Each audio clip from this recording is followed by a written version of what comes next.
कि अभी जो हमारे कैंपस के बगल में बाहर में बहुत सारा पेड़ लगा हुआ है ना। किस चीज़ का पेड़ है वहाँ पर? आम का पेड़ है। आम के पेड़ के पास अभी कोई भी आदमी नहीं दिख रहा है ना? कोई आदमी दिख रहा है क्या? कोई भी आदमी नहीं दिखेगा। वही थोड़ा सा जून जुलाई अगस्त आएगा, मान के चलना, सब कहाँ पर रहेंगे? आम के पेड़ पास रहेंगे। क्या लेके खड़ा रहेंगे? कुछ लोग डंडा लेके खड़ा रहेंगे, कुछ लोग पत्थर लेके खड़ा रहेंगे, कुछ लोग गुलेल लेके खड़ा हो जाएंगे। क्यों? हाँ, आम के पेड़ पर क्या दिख रहा है? अभी आम दिख रहा है। आम के पेड़ के अंदर आम दिखेगा तब सारे लोग वहां पर रहेंगे। तोड़ो फोड़ो, खाओ, चटनी बनाओ, अचार बनाओ, और क्या है। हाँ, आम को यहाँ पर भेड़ बकरी चराने वाला भी छोटा छोटा चाकू लेकर आ जाते हैं। पता है आप लोगों को? नमक और चाकू लेकर आ जाते हैं। यहाँ पर आम तोड़ के क्या करेंगे? उसको काट के उधर ही मसाला डाल के उधर ही क्या करते रहेंगे? वो खाते रहेंगे। देख लेना, एक पेड़ के ऊपर अगर आम निकल जाती है, कोई प्रकार का फल निकल जाती है, तो उसको तोड़ने के लिए बहुत सारे लोग वहां पर खड़े रहेंगे। पेड़ से कोई मतलब नहीं, किससे मतलब है उन लोगों को? फल से मतलब है। ठीक उसी प्रकार आज हम वो पेड़ बनना चाहिए जो सारे दुनिया के लिए जरूरतमंद हो और खास करके परमेश्वर के लिए हो। लेकिन जब हम दुनिया के लिए या परमेश्वर के लिए फायदामंद होना चाहिए तो हमें एक चीज होना बहुत जरूरत है। वो चीज है धर्मी बनना। क्या करना है हमें? धर्मी बनना बहुत जरूरत है। राइचियसनेस मैन बोलते हैं। राइचियस मैन कौन है? उसका धर्मी मनुष्य। बाइबल में बताता है कि, और कई सारे लोग ये प्रचार करते हैं, जब एक व्यक्ति धर्मी बन जाता है, जाहिर सी बात है कि बाइबल का रोमियो का 3 अध्याय बताता है, जब यीशु मसीह में हम आ जाते हैं, यीशु मसीह का अनुग्रह जो है हम सबको क्या बना देता है? धर्मी बना देता है। हम सब लोग धर्मी हैं। हमारा सारे पाप धुल गया, हम सारे अपराध से मिट गए और हमारा हृदय पवित्र हो गया। हम सब लोग को यहाँ पर, सब लोग कौन है अभी यहाँ पर? धर्मी लोग हैं। और जितने लोग यीशु मसीह में आ जाते हैं, अगर सच्चे दिल से आ जाते हैं, वो सब कौन है? धर्मी है। आप राइचियस पर्सन है। लेकिन जब परमेश्वर के लिए जब धर्मी बन जाते हैं तो उस धर्मी को कुछ काम करना पड़ता है। क्या काम करना पड़ेगा? सबसे पहले वो पवित्र जीवन बिताना पड़ेगा। दूसरा, परमेश्वर के लिए जीने के लिए उसको बपतिस्मा लेना पड़ेगा, और उसके बाद प्रभु भोज लेना पड़ेगा, और उसके बाद परमेश्वर की सेवा करना पड़ेगा, और उसके बाद प्रार्थना में जीवन बिताना पड़ेगा। ध्यान से सुनिएगा। और उसके बाद वचन को सुनना पड़ेगा, और उसके बाद वचन को पढ़ना पड़ेगा, वचन के अनुसार हमें जीना पड़ेगा। बहुत सारा काम है। साथ साथ हमें बहुत सारा काम दिया गया है। कोई कंपनी में हो, कोई फैक्ट्री में हो, या कहीं संस्था में हो, कहीं कहीं अलग अलग काम मनुष्य को दिया जाता है। और उसको दिया गया कोई भी काम है, साफ सुथरा काम है या राजमिस्त्री काम है या बगीचे का काम है, चाहे अकाउंट का काम है, चाहे वार्डन का काम है, चाहे पढ़ने का काम हो, वो सारे चीज को क्या करना है? हमें नियत से करना चाहिए, हमारे घर का संभालते हुए। एक धर्मी को किसी भी हालत में संसार के साथ विलीन नहीं होना चाहिए। संसार के विचार में डूबना नहीं चाहिए। संसार के विचार के साथ नहीं चलना चाहिए। उस धर्मी को क्या करना है जीवन में? हमेशा परमेश्वर का सोच, परमेश्वर की इच्छा क्या है, उसको जानकर उस पथ पे जीना चाहिए। इसलिए लोग बोलते हैं, बहुत सारे संदेश भी मैंने सुना है और बहुत सारे लोग बोलते हैं, अगर यीशु मसीह में आ जाते हैं, हम धर्मी बन जाते हैं ना, तो कोई भी कष्ट हमारे जीवन में नहीं आता है। आज मैं वो चीज बताने वाला हूं। क्या एक धर्मी को क्लेश झेलना अनिवार्य है? बोलिए क्या है? एक धर्मी व्यक्ति को कष्ट उठाना, बोलते इसको क्लेश उठाना, यह अनिवार्य है या नहीं? बोलिएगा। अगर यीशु मसीह के पास हम आ जाते हैं, हम बहुत बिल्कुल पवित्र रास्ता में जी रहे हैं, हम एक धर्मी के रास्ता में जी रहे हैं, क्या हमारे जीवन में कभी कष्ट नहीं आएगा? बोलिएगा, कभी कष्ट नहीं आएगा? तो लोग बोलते हैं यीशु मसीह के पास आएंगे तो कभी जिंदगी में क्या नहीं होगा, आपके लिए कष्ट होगा ही नहीं है। ऐसा प्रचार क्या है? एकदम झूठ है। और यहां पर बैठे हुए हमारे जीवन में भी यह समझना है, मैं यीशु मसीह के रास्ते में हूं तो मुझे क्या करना पड़ेगा? कठिनाई को उठाना पड़ेगा, मुझे कष्ट को उठाना पड़ेगा, मुझे प्रॉब्लम्स को फेस करना पड़ेगा, बहुत धर्मी को ही बहुत सारा कष्ट होता है। मैंने इस उदाहरण से शुरुआत में बोल दिया, जो हमारे कैंपस में जो पेड़ है अभी कोई पत्थर नहीं उसके ऊपर, है ना, अगल बगल में कोई मनुष्य नहीं है ना, कोई परेशानी ना, और उस पेड़ को कोई भारी भी नहीं है। डालियां होती है ना, वो डालियों को कोई भारी है क्या? अभी कोई भारी ना, आराम से हवा में क्या कर रहा है, हिल रहा है। जब उसका सीजन आ जाता है, जब फल निकलना, कच्चा फूल निकलेगा, कच्चा आम निकलेगा, उसके बाद फल निकलेगा, इतने पत्थर फेंका जाएगा, इतना उसको भारी को झेलना पड़ेगा। बाप रे, लाखों के हिसाब से आम क्या होगा उन पेड़ों में भरा रहेगा ना, कितना पेड़ को तकलीफ है सोचिएगा। समझ में आ रहा है मेरे बात? हाँ, हम भी अगर परमेश्वर के लिए एक धर्मी बन जाते हैं तो हमें भी बाइबल बताता है एक धर्मी को कितना कष्ट है, एक धर्मी व्यक्ति को कितना क्लेश है, कितना तकलीफ है, कितना कष्ट है, बाइबल बताता है। पढ़िएगा, अभी जो हम पढ़े थे ना भजन संहिता 34वां अध्याय का 19वां पद में एक वचन है। धर्मी पर क्या होती है? बहुत सारी विपत्तियां क्या करता है वो? पढ़ती है। आगे के बाद में पढ़ लेंगे। बोलेगा किसको ज्यादा विपत्तियां हैं, किसको ज्यादा कष्ट है? अगर आपके जीवन में कोई कष्ट नहीं आ रहा है, आप आराम का जिंदगी बिता रहे हैं, कोई समस्या नहीं है, तब आप कौन है? आप धर्मी?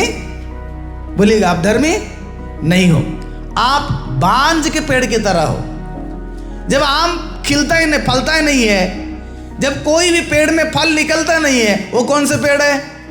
बोलिएगा कौन सा पेड़ है? वो बांझ है, उसके ना फल है ना फूल है, इसलिए कोई मनुष्य उसके पास नहीं जाता है, ना पेड़ का भारी है, ना कोई पेड़ को पत्थर नहीं गिरेगा, कोई प्रॉब्लम नहीं उसको। तब इसका मतलब क्या है? पेड़ वो बांझ है, उससे कोई फायदा नहीं है, कोई फायदा, जमीन बंजर हो जाता है। ठीक उसी प्रकार बाइबल बताता है धर्मी को बहुत से कष्ट है। अगर कष्ट नहीं हो रहा है तुम्हारे जीवन में तो आप धर्मी नहीं हो। बोले चोर कभी गरीब होता है क्या? चोर करने वाला कभी गरीब होता है? गरीब कहलाता है क्या? कैसे? वो तो चोरी करके तो जिंदगी बिता रहा है। लेकिन तुम नियत से जीवन बिता देना, तुम्हारे जीवन में क्या होगा? गरीबी ज्यादा रहेगा। चोर होकर जीवन बिताएंगे तो गरीबी नहीं, क्योंकि जब जरूरत पड़ेगा, जब एक घर का खन्ना मार दो, यानी कि चोरी कर लो, तुम्हारा घर पे क्या हो जाएगा? पैसा ही पैसा है। तो देख लेना, धर्मी व्यक्ति नियत से 500 रुपये कमाता है, लेकिन चोर क्या करेगा? रातों रात लाखों रुपए चोरी करके आ जाता है। अब इसमें किसको कष्ट ज्यादा रहेगा? धर्मी व्यक्ति को रहेगा, वो नियत से काम कर रहा है। ऐसे बहुत सारे जगह में है जब हम एक धर्मी होकर जीने के लिए आगे बढ़ते हैं। अब अगर हम परमेश्वर के सम्मुख में धर्मी बनकर आगे बढ़ने के लिए कोशिश करते हैं, बाइबल का वचन बताता है धर्मी को क्या है? बहुत सारा कष्ट उठाना पड़ता है, कष्ट झेलना पड़ता है उसे। बाइबल में भी कुछ धर्मी लोग हैं, उन धर्मियों के बारे में अभी हम ध्यान करने वाले। सबसे पहला व्यक्ति के बारे में हम लोग ध्यान करेंगे, उसको पहला अवार्ड मिला था, तू धरती पे क्या है? धर्मी है। कौन है वो? बोलिएगा कौन है वो? नूह है ना, बाइबल में है नूह। पढ़िए, निकलिए मेरे साथ। बाइबल में एक व्यक्ति है, उस व्यक्ति के बारे में क्या बताते हैं परमेश्वर का वचन? उत्पत्ति का 6वां देकर 9वां पद पढ़ेंगे।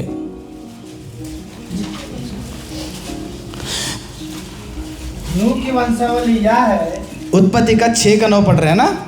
हाँ ठीक है। नूह की वंशावली यह है। हाँ, नूह धर्मी पुरुष। नूह कौन थे? बोलिएगा, सब लोग बोलेंगे नूह कौन थे? नूह धर्मी पुरुष था। देख लीजिएगा धर्मी पुरुष की जिंदगी कैसे रहेगा।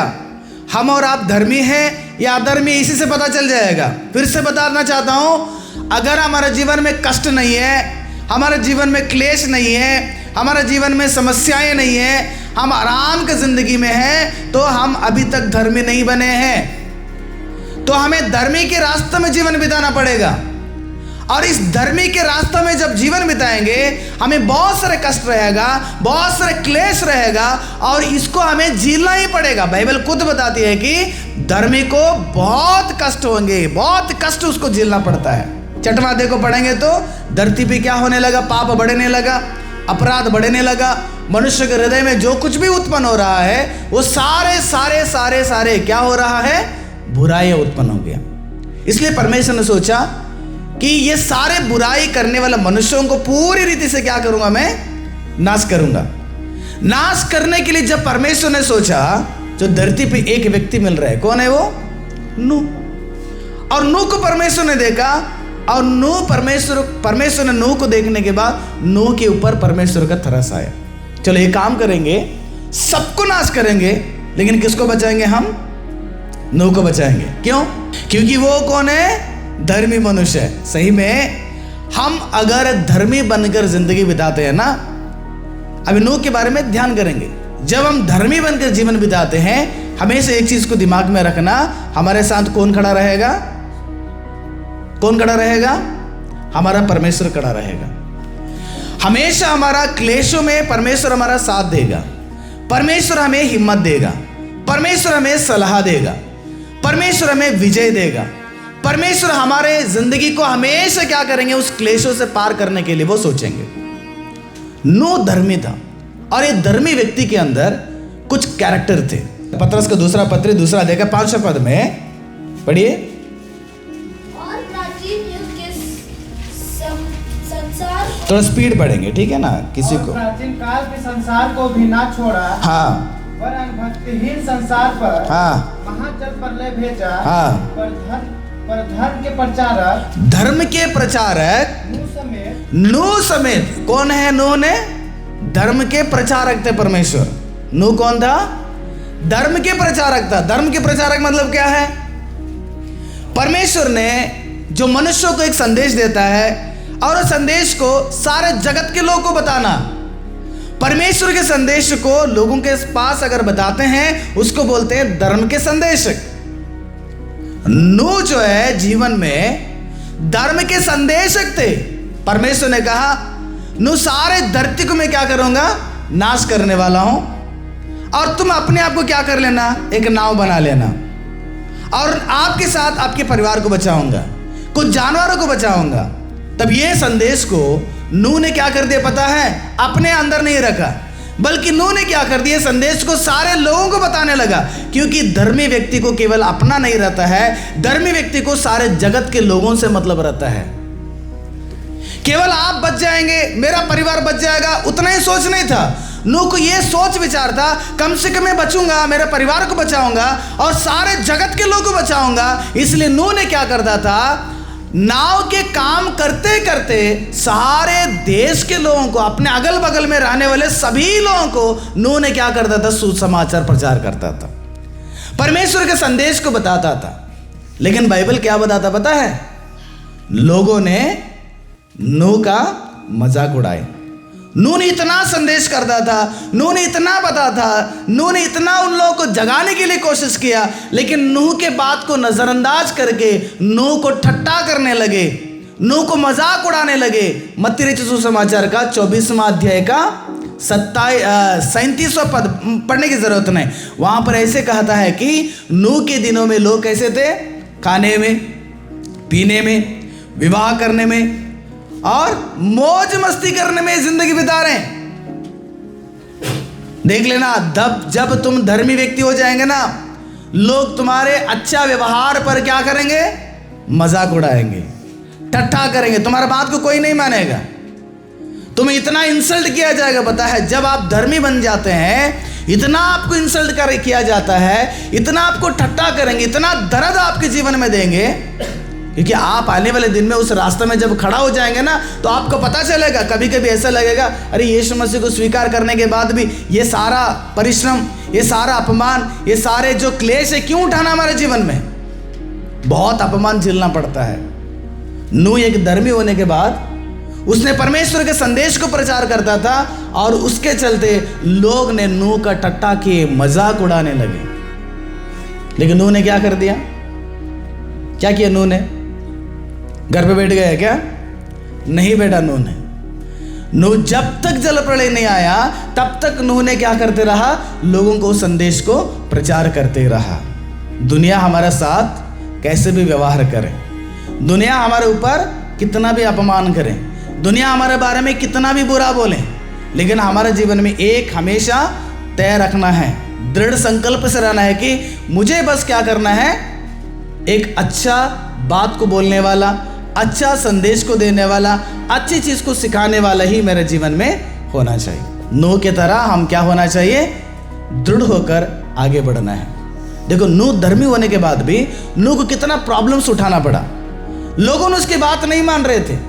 हम कभी कभी सोचते हैं लोग हमसे क्यों दूर हो जाते हैं, लोग हमारे बातों से क्यों अलग हो जाते हैं, लोग हमारे बातों से क्यों बैरभाव कर लेते हैं। कारण ये है तुम्हारे बात अच्छा रहता है और अच्छी बात कभी बुरे लोगों के लिए सेट नहीं होती है, इसलिए बुरे लोग क्या करते हैं, हमसे दूर हो जाते हैं, क्योंकि उससे संसार चाहिए ना। अभी कभी के बोलेंगे भैया आपकी बात को सुनकर वो आदमी दूर हो गया है तो मैं क्या करूं उसके लिए। आप कभी अच्छे बात को बताते हैं, आपसे अगर लोग दूर हो जाते हैं, कभी कभी लोग आके पूछेंगे तुम्हारे कारण तो दूर हो गया है। ये तो सही है, क्योंकि नूह ने क्या कर दिया, नाव बनाते समय में परमेश्वर के बारे में प्रचार कर दिया और लोगों ने नूह से क्या हो गया, दूर हो गया। लोगों ने नूह को क्या करने लगे, ठट्टा करने लगे। लोगों ने नूह से क्या करने लगे, बातचीत करना छोड़ दिया। कैसे रहेगा नूह को, है ना। ठीक उसी प्रकार हमारे जीवन में भी व्यवहार होती है। लोग अगर आपके अच्छे व्यवहार से, अच्छे बात से अगर लोग क्या कर रहे, दूर हो रहे हैं, आपको मजाक उड़ा रहे हैं, आप खुश हो जाना, इसलिए आप कौन है, धर्मी है। धर्मियों की बात बहुत कम लोग सुनते हैं और बहुत कम लोग उसको अमल कर लेते हैं। सबसे पहला क्लेश कैसे आएगा हमें, पहले हमारे अगल बगल के लोगों के द्वारा आता है। इतनी अच्छी रास्ते में हम लोग हैं प्रभु, क्यों लोग मेरे साथ ऐसे व्यवहार करते, कारण तुम धर्मी हो। जब धर्मी एक व्यक्ति बन जाता है उसको क्या किया जाएगा, लोगों से पहला परेशानी, लोगों से बहुत सारा परेशानी है, लोग नहीं समझ पाएंगे। नूह को लोग नहीं समझ पाया। नूह ने क्यों बता रहा है, आखिर बताने की क्या जरूरत है। नूह ने कहां से बातों को बता दिया, नहीं सुनने के लिए उनको दिल नहीं है। कितना नूह ने कितना मजाक उड़ाने वाले लोगों से अपमानित हुआ होगा, एक बार सोचो। ठीक उसी प्रकार भी हमारे साथ व्यवहार किया जाएगा। लोगों से सबसे पहला क्या होता है, हमें दर्द पहुंचती है। लोग कितना नूह से लड़ाई झगड़ा किया होगा, कितना बहस किया होगा, कितना डिबेट किया होगा, कितना चर्चा किया होगा। अरे तुम परमेश्वर परमेश्वर बोलते हो, हाँ है ना। कभी कभी हमारे क्लासमेट्स बोलते हैं अरे तुम यीशु यीशु मसीह बोलते हो, क्या यीशु मसीह रखा हुआ है तुम, क्या फायदा यीशु मसीह से। आगे को पता चलेगा कि क्या फायदा यीशु मसीह से। इसलिए हमें धर्मी बनने के रास्ते में रहना है। धर्मी व्यक्ति को सबसे पहले कहां से बोलेगा, कहां से प्रॉब्लम होगा, खुद के लोगों से होगा, अगल बगल के लोगों से होगा। बहुत झेलना पड़ता है, बाप रे। हम कितने भी अच्छे काम करें, कितने भी भला काम करें, लोगों के जीवन में कैसे हैं, क्या करेंगे लोग उसी के लिए तो तैयार हैं, क्योंकि उनके अंदर धार्मिकता नहीं है। अगर धार्मिकता होता तो धर्मी का एक दिल को समझ पाते हैं ना। एक संसारिक व्यक्ति धर्मी का व्यक्ति का दिल को नहीं समझ पाता है और वह हमेशा क्या करेगा, धर्मी व्यक्ति के ऊपर ठट्टा करेगा, मजाक उड़ाएगा, उसका इज्जत लूटने के लिए कोशिश करेगा, उसको मारने के लिए भी उठ खड़े हो जाएंगे। हुआ ना मूसा के साथ। मूसा कितना अच्छा धर्मी था, लेकिन मूसा के साथ कैसे हुआ, मूसा पत्थर लेके मारने के लिए उठ खड़े हो गए थे। किसको, मूसा को। यही जीवन में हमेशा याद रखना है। जब हम यीशु मसीह के रास्ता में है ना, यीशु मसीह खुद बोले ना, इसलिए मैं उस वचन को बढ़ाया, लोग मेरे कारण तुम्हें क्या करेंगे, अपमान करेंगे, तुम्हें क्या करेंगे, निंदा करेंगे और तुम्हें सताएंगे भी। अभी आपको कोई सतावट नहीं है। कितने अभी छत्तीसगढ़ में देखो कितने सतावट होगा, कितने कलीसिया में आके तोड़ फोड़ करके कितने कलीसिया को तोड़ रहे हैं, विश्वासी को तोड़ रहे हैं, पास्टर लोगों को इतना अधमरा मार रहे हैं, कितने लोगों को जला दिया गया है, मार दिया गया है। सब यीशु मसीह की बातें पूरा हो रहा है कि लोग मेरे कारण तुम्हें क्या करेंगे, सताएंगे, झूठ बोलकर तुम्हारे विरोध में क्या करेंगे, सब प्रकार की बुरी बातें डाल देंगे।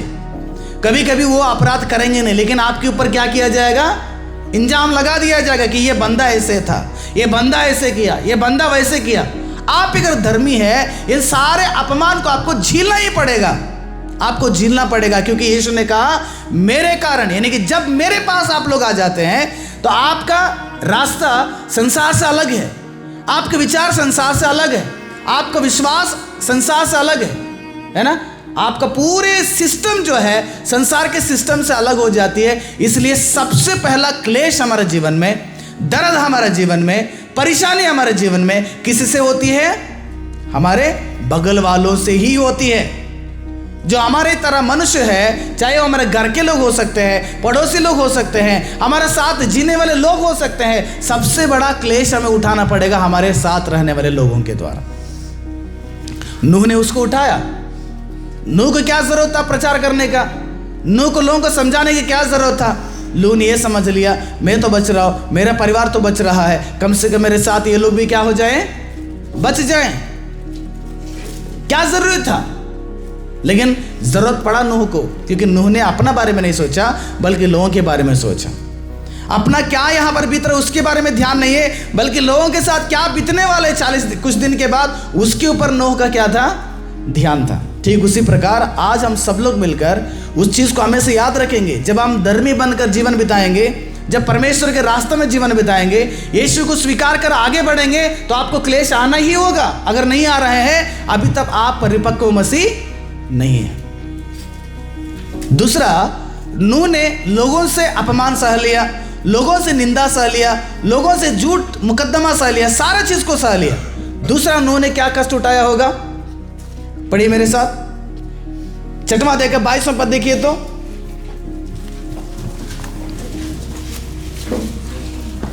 उत्पत्ति का 6:22। परमेश्वर की इस आज्ञा के अनुसार, परमेश्वर की इस आज्ञा के अनुसार नूह ने क्या कर दिया? किया। परमेश्वर के आज्ञा के अनुसार क्या कर दिया? नूह ने एक काम किया। क्या काम किया नूह ने?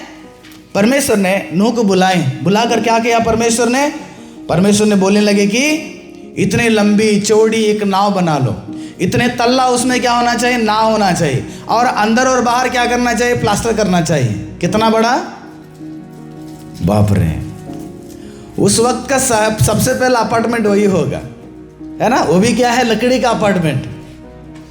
हम होते हैं ना, कब का संस्था छोड़ के भाग जाते हैं, कब का गली से छोड़ के भाग जाते हैं, कब का काम छोड़ के भाग जाते हैं। बचपन में एक मेरा जीजा थे, जीजा के भैया बहुत काम करवाते थे, राजमिस्त्री।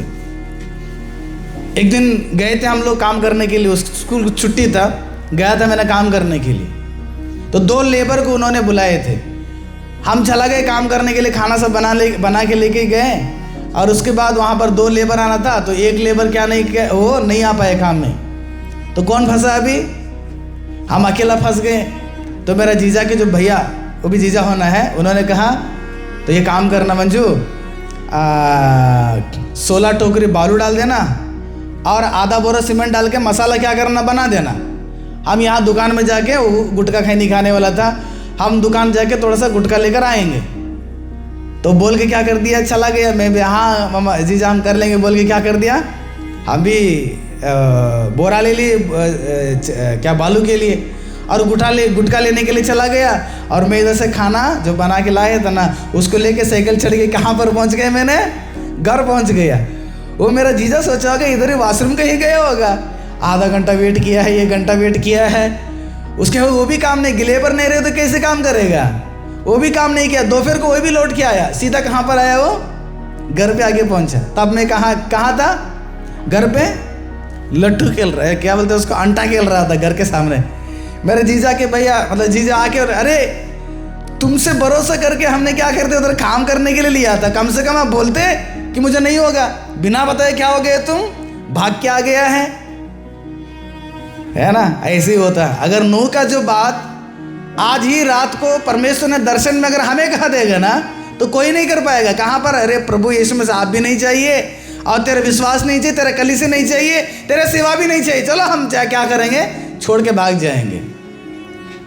इतनी बड़ा एक साइज का एक नाव को परमेश्वर ने नूह को बनाने के लिए दिया, और इतनी तल्ला, और उसको बाहर और अंदर क्या करना है? प्लास्टर भी करना चाहिए। अकेला व्यक्ति की जिम्मेदारी दिया परमेश्वर ने।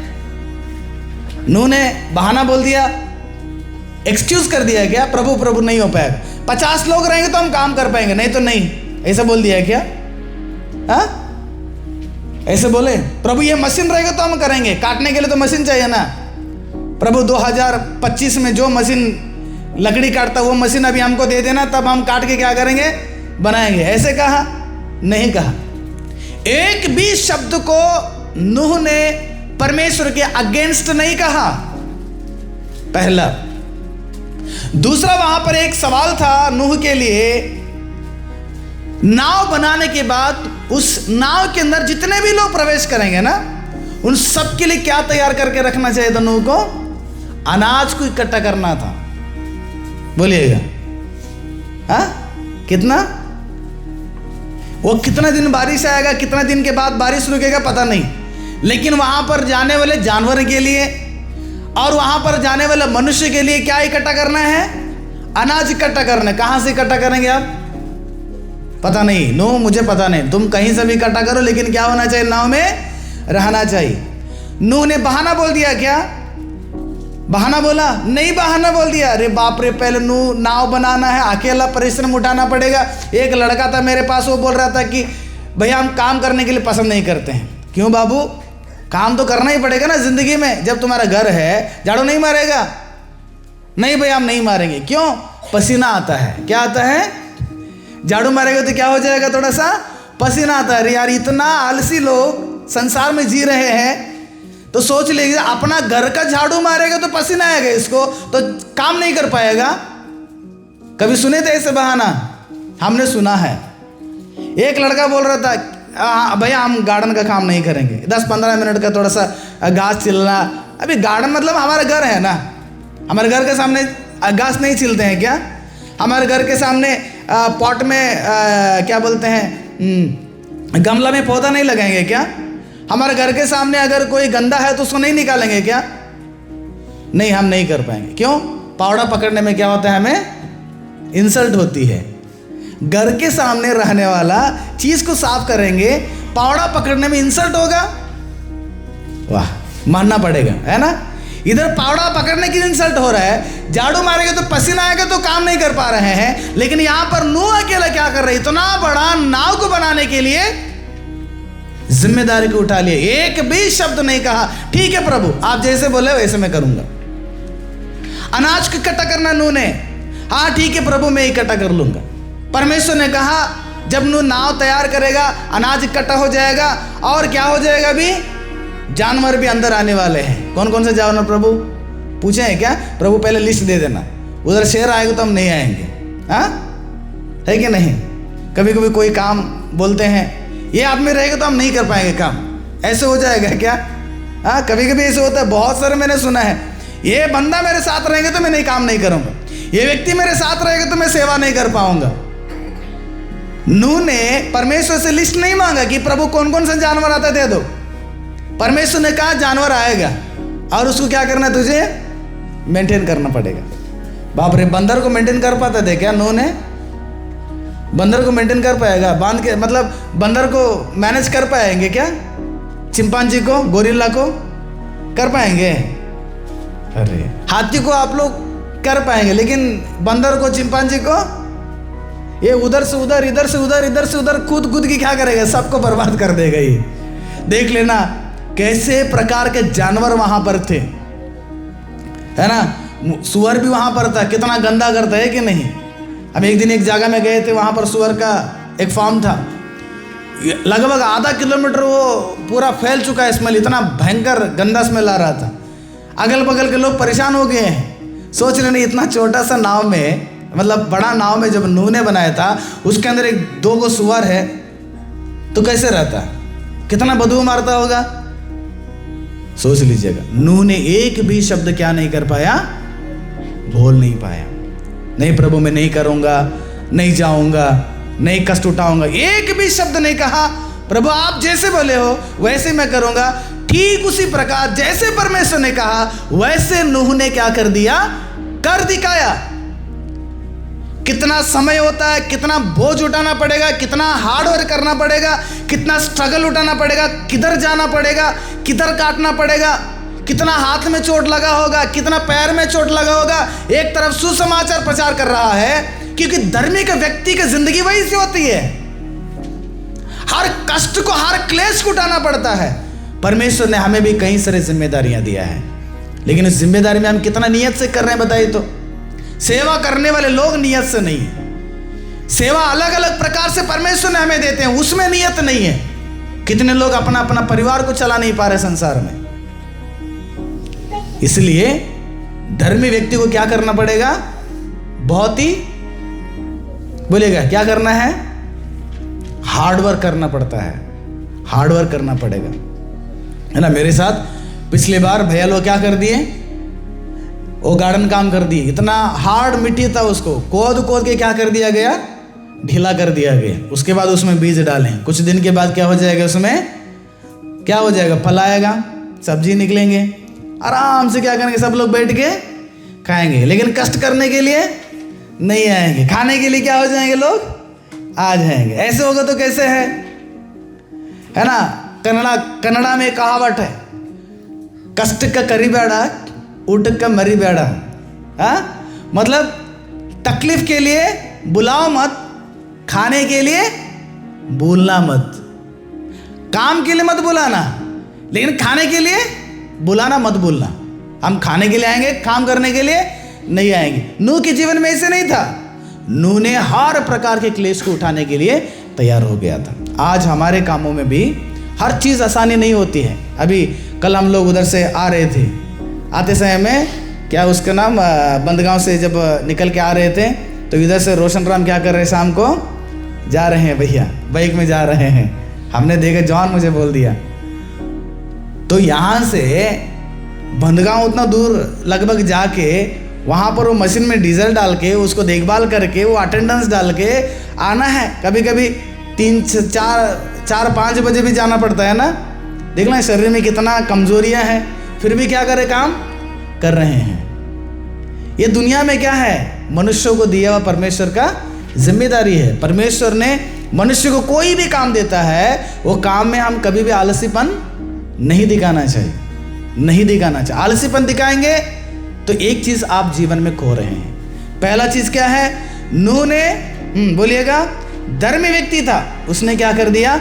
लोगों से क्लेशों को झेल लिया। कैसे कैसे? जानवर की तरह लोग थे अगल बगल में, झेल लिया। दूसरा क्या है? परमेश्वर ने दी हुई जिम्मेदारी को बिना कुड़कुड़ाए, बिना बहाना बोले वो सारा काम को कर दिया। नूह ने कर दिया। नूह को कौन सपोर्ट किया पता है? केवल उनका परिवार के लोग सपोर्ट किए, है ना। परिवार के लोग ही सपोर्ट किए, बहू लोग, बेटा लोग और पत्नी, इतने लोग सपोर्ट किए, और कोई सपोर्ट नहीं किया उनको। आपके जीवन में भी सपोर्ट करने वाले कितने लोग रहेंगे? आपको बोले कितने लोग रहेंगे? ज्यादा लोग नहीं रहेंगे। आपको सपोर्ट करने वाले कितने? 1 या 2, कम संख्या में रहेंगे। लेकिन आपको बर्बाद करने वाले कितने लोग रहेंगे? ज्यादा लोग रहेंगे। इसलिए बर्बाद करने वालों से ज्यादा आपको उनको ढूंढना है जो आपको सपोर्ट करते हैं। वह लोग आपको इसलिए सपोर्ट करते हैं कि आपको सही रास्ता में लेके जाना चाहिए। तो नूह के जीवन में इतना क्लेश हुआ, वो धर्मी होने के नाते वो सब चीज को क्या कर दिया? सह लिया। ठीक उसी प्रकार बाइबल में एक व्यक्ति है, उसका नाम पौलुस। पौलुस के बारे में जानते हैं आप सब लोग। वह मसीह लोगों को मारने वाला था, मसीह लोगों को बंदी घर में डालने वाला था, कितना पाप करने वाला था। इसलिए पौलुस बताता है कि पापियों में मैं कौन हूं? बोलेगा पापियों में मैं महापापी हूं, बहुत बड़ा पापी हूं। बोल रहे कि जितने भी लोग पापी लोग हैं उनमें से सबसे बड़ा पापी कौन है? मैं हूं करके बोलते हैं। सोच लेना, वो कई सारे ऐसे पाप को बाहर नहीं बता पाया, लेकिन अंदर ही अंदर परमेश्वर से बात किया। वो सारे पापों को याद करके, है ना, उसने क्या कर दिया? बोलने लगा कि मैं सबसे बड़ा पापी हूं। जब वो पापी से धर्मी बन गया, जब यीशु मसीह में आ गया, जब नया सृष्टि हो गया, नया सृष्टि होने के बाद पौलुस ने कितना कष्ट उठाया पता है? एक समय में उसको खाना है तो बंगला में जाके खाता था वो। उसको पहनने के लिए कपड़े की कोई कमी नहीं था, है ना। घंटों में एक बार चेंज कर सकते थे। उसको यात्रा करने के लिए घोड़े में जाता था उसने, पता है ना। कितने लोगों को पता है? यात्रा कर रहे तो घोड़े में, कभी भी जमीन में नहीं चलता था वो। कपड़ा चाहे तो घंटों में एक बार चेंज करना था। बहुत रिच पर्सन था वो, बहुत ही अमीर आदमी था वो। जब यीशु मसीह में आने के बाद वो सारे चीज को छोड़ दिए जो संसार के लिए था। जब यीशु मसीह में आने के बाद पौलुस ने एक जगह में एक बार अपने क्लेशों के बारे में बताते हैं। यीशु मसीह में आने के बाद मेरे जीवन में क्या क्या कैसे कैसे बीता करके पढ़ेंगे, मेरे साथ पढ़िएगा। पौलुस का दूसरा कुरिन्थियों के लिए लिखा हुआ पत्री 11वां अध्याय 23वां पद मैं पढ़ता हूं, देखिए तो। क्या वे ही मसीह के सेवक हैं? मैं पागल के समान कहता हूं, मैं उनसे बढ़कर हूं। अधिक परिश्रम करने में, क्या करने में? अधिक परिश्रम करने में। मिल गया ना? पौलुस का दूसरा पत्र कुरिन्थियों के लिए 11वां अध्याय 23वां पद पढ़ रहा हूं। अधिक परिश्रम करने में, बार बार कैद होने में, कोड़े खाने में, बार बार मृत्यु के जोखिमों में, 5 बार मैंने यहूदियों के हाथ से 39 कोड़े खाए, 3 बार 25वां पद, 3 बार मैंने क्या है बेंथे खाई, 1 बार मुझ पर पथराव किया गया, 3 बार जहाज जिन पर मैं चढ़ा था टूट गया, 1 रात दिन मैंने समुद्र में काटा, मैं बार बार यात्राओं में, नदियों के जोखिमों में, डाकुओं के जोखिमों में, अपने जाति वालों से जोखिमों में, किसी से? अपने जाति के लोग हैं, जातियों के जोखिमों में, वो सारा चीज पढ़िएगा। खाने में समस्या है, भूखे रहकर, कपड़े में समस्या है, इतने क्लेश सहकर क्या कर दिया? प्रतिदिन पौलुस ने क्या कर दिया? मसीह में जीवन बिताया। इसलिए पौलुस बताता है कि ये सारे चीज जो है मुझे यीशु मसीह में अलग नहीं कर पाया। सुन रहे मेरा बात? पौलुस भी जब यीशु मसीह को स्वीकार करने के बाद जीवन में क्लेश आया है। ये सारे क्लेश हमारे जीवन में जब धर्मी बनने के बाद आता है तो हमें सब लोग एक चीज याद रखेंगे, एक क्लेश में कितने भी आ जाएं, कितने भी ठक्कर मारें, लेकिन हम इसमें क्या हो जाएंगे? मजबूत से बने रहेंगे, हम स्ट्रांग से खड़े रहेंगे, क्योंकि आखिरी में विजेता कौन है पता है क्या? कौन है आखिरी में विजेता? कौन होगा? एक व्यक्ति रेस के लिए प्रैक्टिस करता है, दौड़ के लिए प्रैक्टिस करता है, दिन रात प्रैक्टिस करता है, ठंड में धूप में प्रैक्टिस करता है, खाना को डाइट करके प्रैक्टिस करता है। दौड़ते समय कितना चोट लगा होगा, इतना बहुत मेहनत करने के बाद, कई सारी चीज को झेलने के बाद जब दौड़ने के लिए चला जाता है, वो जीतेगा क्या हारेगा? वो एक ना एक दिन क्या करेगा? वो जीतेगा। 1 बार हारेगा, 2 बार हारेगा, क्योंकि उससे भी ज्यादा प्रैक्टिस करने वाले लोग रहेंगे, लेकिन एक दिन क्या करेगा? ये जरूर जीत हासिल करेगा। ठीक उसी प्रकार बाइबल में प्रकाशित वाक्य 2 अध्याय 10वां पद बताता है कि देखो मेरे साथ पढ़िएगा, जो दुख तुझको झेलने होंगे, जो दुख तुझे झेलने होंगे, उनसे मत डर, क्योंकि देखो शैतान तुम में से कुछ को जेल खाने में डालने पर है, ताकि तुम फरके जाओ, और तुम्हें 10 दिन तक क्लेश उठाना होगा। प्राण देने तक विश्वासी रह, तो मैं तुझे जीवन का मुकुट दूंगा। क्या देने वाले परमेश्वर ने? बोले कि क्या देने वाले प्रभु परमेश्वर हमारे लिए? जीवन का मुकुट देने वाले हैं। जब हम धर्मी बनकर इस संसार में क्लेशों को उठाते हैं, या परिश्रम को उठाते हैं, या तकलीफों को उठाते हैं, अपमान को उठाते हैं, परमेश्वर का सेवा की जिम्मेदारी को उठाते हैं, परमेश्वर के लिए जीने के लिए एक जुनून को उठा लेते हैं, तो आखिर में जीतने वाला कौन है संसार में? हम ही लोग हैं। आराम की जिंदगी बिताने वाला हार जाएगा। वो आराम, बिना क्लेश, बिना समस्या, बिना तकलीफों के साथ जीने वाला व्यक्ति हार जाएगा, लेकिन जीत किसको होगा? हमें है। परमेश्वर बोल रहे हैं कि मैं तुम्हें क्या करूंगा? जीवन का मुकुट देने वाला हूं। जीवन का एक मुकुट, यानी कि अनंत जीवन परमेश्वर देने वाले हैं। स्वर्ग की आशीष परमेश्वर हमें देने वाले हैं। पौलुस भी यही चीज को बताता है कि रोमियो का 5वां अध्याय का पहला पद से लेकर, पढ़िए मेरे साथ, रोमियो का 5वां अध्याय का पहला पद। अतः जब हम विश्वास से क्या हो गए हैं? धर्मी ठहर गए। यीशु मसीह में आने के बाद विश्वास के साथ यीशु मसीह में आ जाते हैं, हम धर्मी ठहर गए। केवल यही नहीं, वरन 3रा पद, वरन हम क्लेशों में भी घमंड करेंगे। तकलीफ, क्लेश है ना, परेशानी से भी हम घमंड करते हैं, यह जान करके क्लेश से क्या हो जाएगा हमारे लिए? धीरज आएगा, और धीरज से क्या करेंगे? हम खरा निकलेंगे। खरा मतलब अच्छे व्यक्ति बन जाएंगे। और खरे निकलने से आशा उत्पन्न होती है। किस चीज की आशा? परमेश्वर मेरे साथ है। सारे क्लेश से परमेश्वर मुझे क्या करेगा? बाहर निकालेगा। और आने वाले दिन में कभी भी परमेश्वर मेरे जीवन को लज्जा होने नहीं देंगे। लोग अपमान करें, लोग निंदा करें, लोग हमारा नाम को कितना भी बर्बाद करें, परमेश्वर हमें लज्जा होने नहीं देते हैं। हमें हाथ पकड़कर हमें विजेता बनाते हैं। हमें एक विक्ट्री लाइफ है। इसलिए याद रखना, जीवन में पौलुस को हो गया, नूह को हो गया, मूसा को हो गया, बाइबल में कितने भी धर्मी लोग हैं, वे सब लोग क्या कर दिए? क्लेश को झेल लिए, सह लिए। वो धर्मी थे, धर्मी होने के बाद भी उनको क्लेश आया। अगर धर्मी ना होता ना, उनको क्लेश नहीं आता। क्या टेंशन उन लोगों को? पाप करने वालों के साथ पाप करेगा, झूठ बोलने वालों के साथ झूठ ये भी बोलेगा, धोखे करने वाले लोगों के साथ ये भी धोखा करेगा, है ना? चोरी करने वालों के साथ ये भी चोरी करेगा, गुंडागर्दी करने वाले के साथ ये भी गुंडागर्दी करेगा। कभी क्लेश दुख में उसको परेशानी आता है क्या? कभी नहीं आता है। जब हम एक सीधा रास्ता में जीवन बिताते हैं, जब यीशु के रास्ते में, तब भी हमारे लिए क्या होगा? क्लेश आता है। तब भी हमारे लिए तकलीफें आती हैं। सुबह 6:30 बजे उठ के प्रार्थना करना उतना आसानी नहीं है। वो भी क्या हमारे लिए? क्लेश है। अरे चलो, कोई पूछने वाला नहीं, कोई बोलने वाला नहीं, आराम से 9 बजे तक सो जाएंगे। बोलेंगे तो तुम्हारे लिए बाबू क्या रखा हुआ है? हाँ, यही उन लोगों के लिए एक अनंत काल का दंड रखा हुआ है।